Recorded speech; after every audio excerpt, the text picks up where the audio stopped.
Sobat Sehat RSA, kembali lagi di TikTok bersama saya Lilis. Dan kali ini masih bersama dengan Dokter Asti.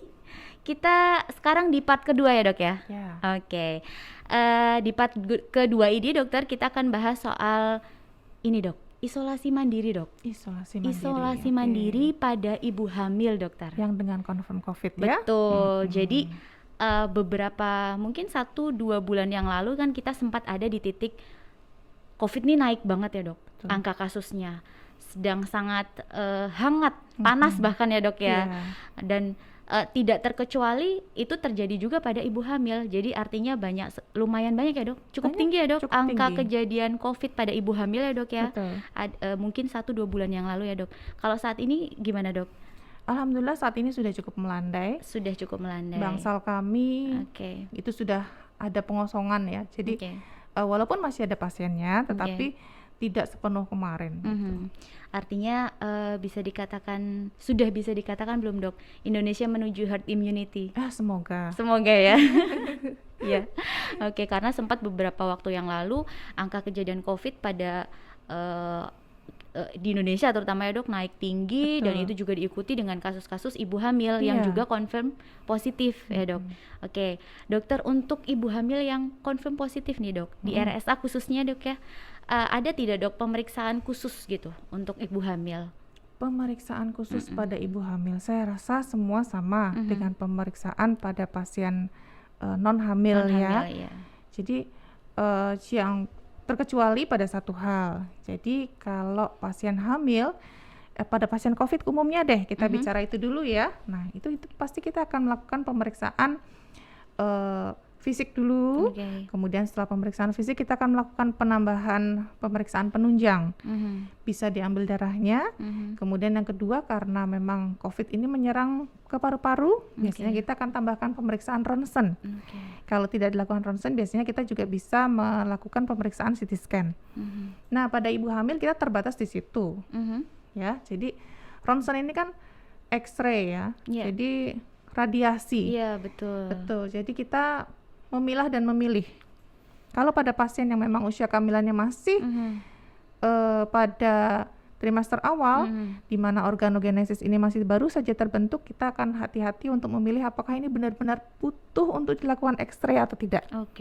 Ya, demi keamanan. Kalau memang harus sekali terdiagnosis dia pneumonia ya, melalui X-ray karena mungkin pemeriksaannya sudah mengarah ke sana, ya kita melakukan informed consent bahwa ini memang tetap ada suatu resiko pada ibu, pada bayinya, dan kita berikan penutup namanya apron. Jadi perutnya nanti diberikan apron untuk penutup. Karena ada efek radiasi yang tentu itu kurang bagus ya dok ya, berbahaya untuk yang non hamil saja itu berbahaya gitu ya dok ya, apalagi untuk ibu hamil begitu ya. Kemudian artinya untuk pemeriksaan X-ray sendiri itu sudah dijadikan sebagai pemeriksaan penunjang kesekian ya dok. Kalau memang ada pemeriksaan lain yang sudah bisa dilaksanakan terlebih dahulu begitu ya dok? Iya, jadi nanti tergantung pada hasil pemeriksaan fisiknya. Kalau memang paru-parunya kesan bersih, tidak ada gejala ke arah gangguan pernafasan batuk, sesak nafas, mungkin kita bisa exclude, ini cukup pemeriksaan penunjang yang lain lah di laboratoris gitu ya. Kemudian tidak perlu X-ray. Tapi kalau memang gejalanya sudah batuk, apalagi sesak nafas, hasil pemeriksaan fisiknya bunyi paru-parunya sudah ramai gitu ya. Mungkin kita butuh tahu sejauh mana hasil X-ray-nya, apakah sangat berat atau tidak, nanti kita bisa untuk evaluasi juga. Jadi setelah pengobatan secara klinis ibu akan membaik atau tidak. Kalau membaik mungkin tidak perlu kita X-ray ulang, tapi pada beberapa kasus kalau pasien non hamil kan tetap kita, kalau perberatan kita juga mau lihat apakah hasil ronsennya memang berat atau tidak. Seperti itu. Berarti untuk pemeriksaannya sendiri itu sama ya dok dengan pasien non hamil. Sama. Langkah-langkah untuk menegakkan diagnosa bahwa COVID-nya separah apa dan lain sebagainya itu tetap sama. Hanya perlakuannya kepada ibu hamil itu sedikit berbeda ya dok. Ada yang khusus seperti misalnya tadi untuk X-ray di perut harus ada proteksi apron dan lain sebagainya gitu ya dok ya. Kemudian dokter, artinya ibu hamil juga yang konfirmasi positif akan mengonsumsi obat-obatan ya dok ya. Nah, obat-obatan COVID yang diberikan kepada ibu hamil itu sama tidak dok jenisnya atau ada yang khusus begitu dok? Oke. Secara umum pasien COVID ini kan yang diserang karena imunitasnya ya. Satu pasti kita berikan vitamin. Kalau vitamin aman lah untuk ibu hamil, nggak masalah. Kita akan berikan sama. Yang kedua, kita akan memberikan obat sesuai dengan gejala yang muncul. Ya, batuk dikasih obat batuk, pilek dikasih obat pilek, demam diberikan paracetamol seperti itu.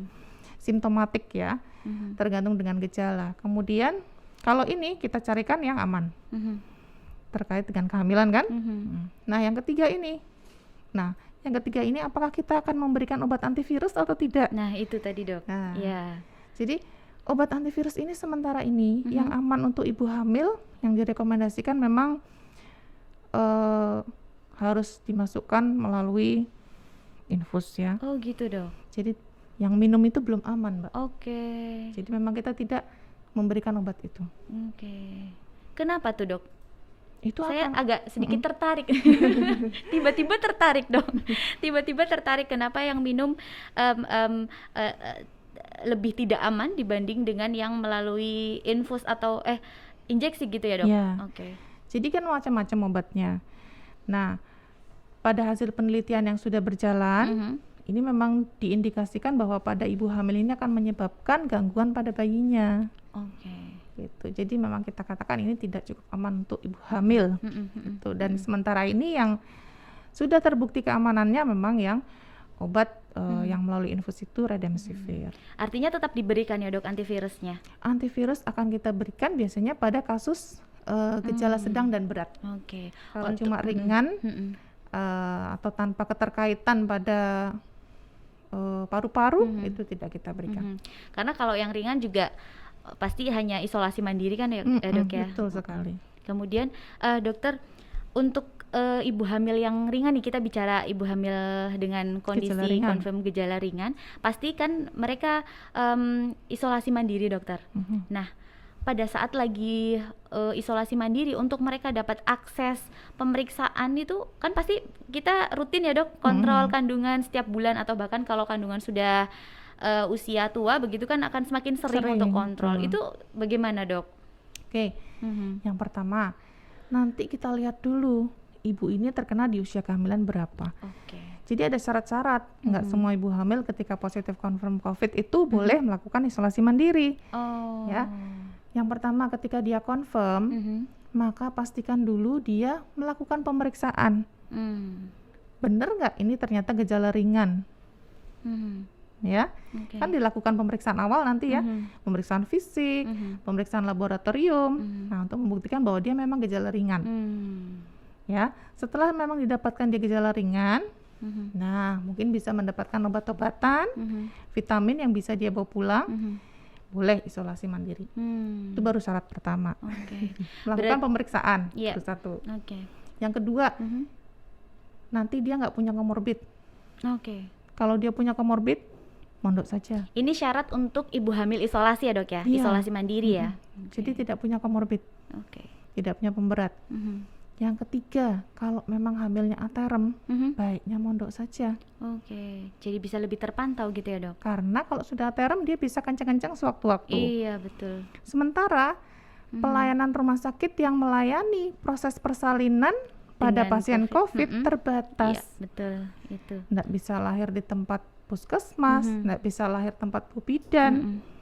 Ya, klinik-klinik kecil itu mungkin juga belum sanggup untuk melayani persalinan COVID, sehingga kalau sudah masuk rumah sakit itu baik dokternya, tenaga kesehatan, ayem. Sewaktu-waktu dia kenceng-kenceng sudah di rumah sakit ya ditolong.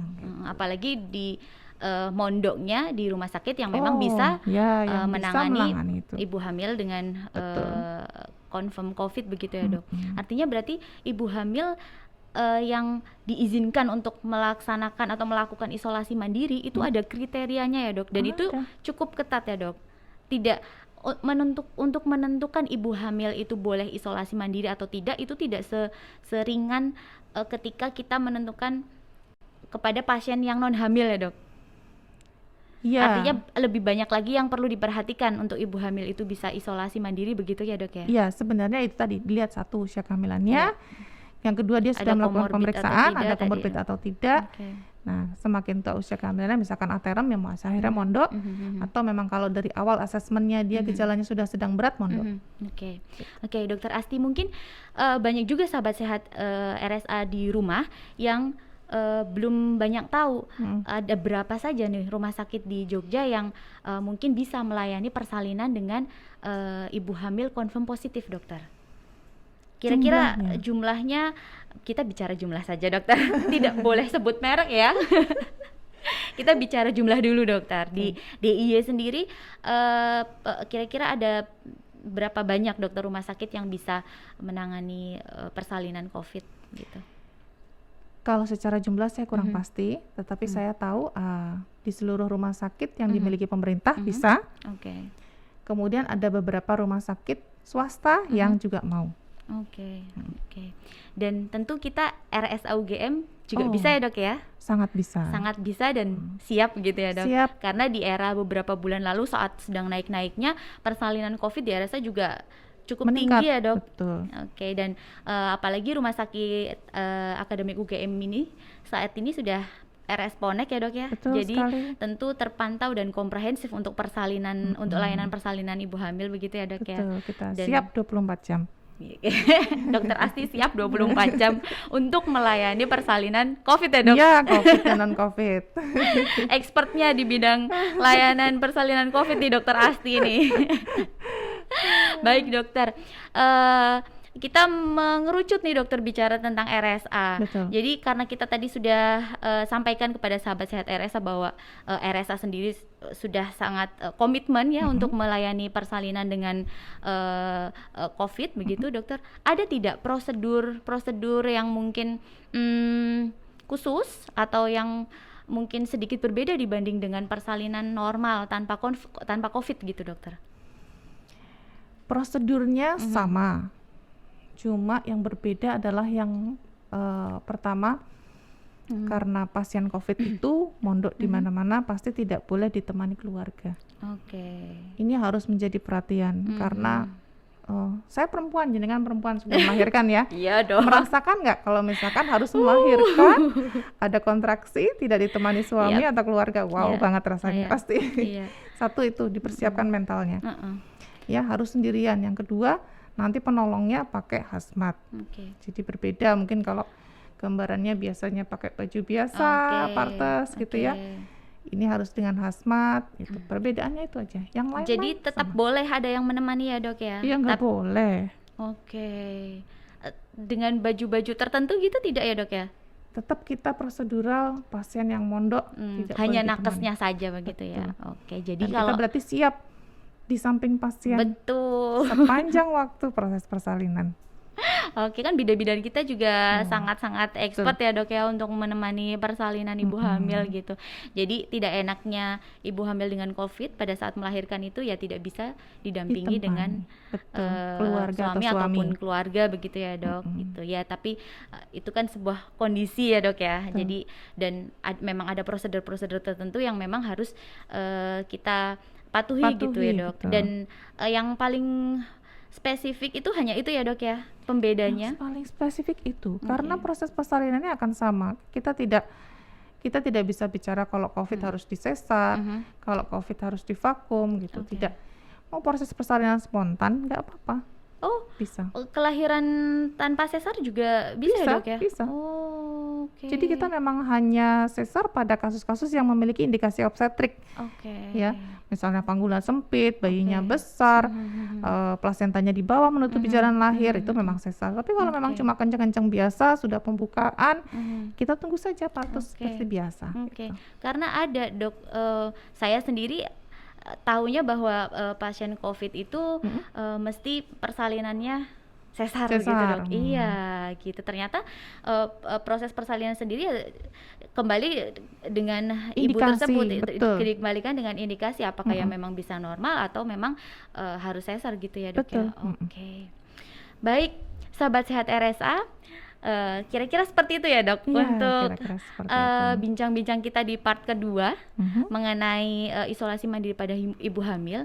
Artinya berarti ibu hamil dengan isolasi mandiri itu ada kategorinya.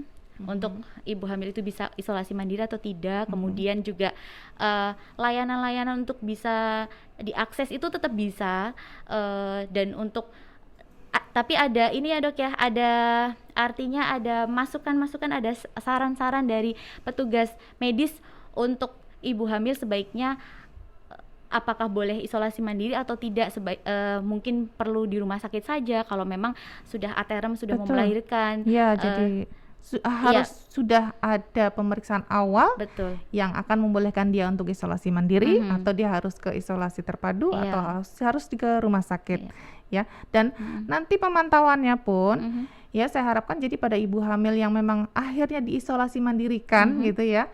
Satu, harus punya koneksi dengan tenaga kesehatan terkait.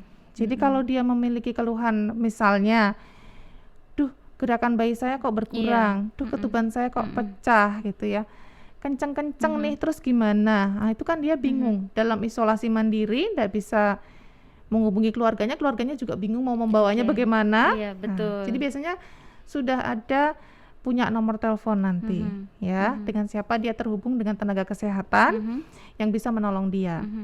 Gitu. Dan nanti pantauannya juga beda kalau di rumah. Ya, kalau pantauan di rumah nanti selain lembar pantauan yang dimiliki seperti pasien COVID umumnya, ditambahkan gerakan bayi, kenceng-kenceng, ketuban, terutama pada pasien-pasien yang memang sudah hamilnya di atas 20 minggu. Untuk pantauan janinnya sendiri gitu ya dok. Artinya semua kondisi harus terpantau karena ekstra ya dok ya, ibu hamilnya dok. 2 nyawa ini. Iya betul. Tidak dengan COVID saja harus ekstra perhatiannya dok ya, apalagi dengan COVID begitu ya. Baik sahabat sehat RSA, itu tadi bincang seru kita bersama Dr. Asti mengenai isolasi mandiri pada ibu hamil. Kita ketemu lagi di bincang seru berikutnya di episode-episode yang lain. Untuk sahabat sehat RSA, apabila ingin mengakses informasi layanan kesehatan khususnya yang ada di RSA, bisa langsung saja kunjungi website RSA di sini atau langsung follow saja Instagram RSA di sini. Baik sahabat sehat RSA, sampai ketemu lagi di episode berikutnya. Saya Lilis dan Dr. Asti pamit. Dah.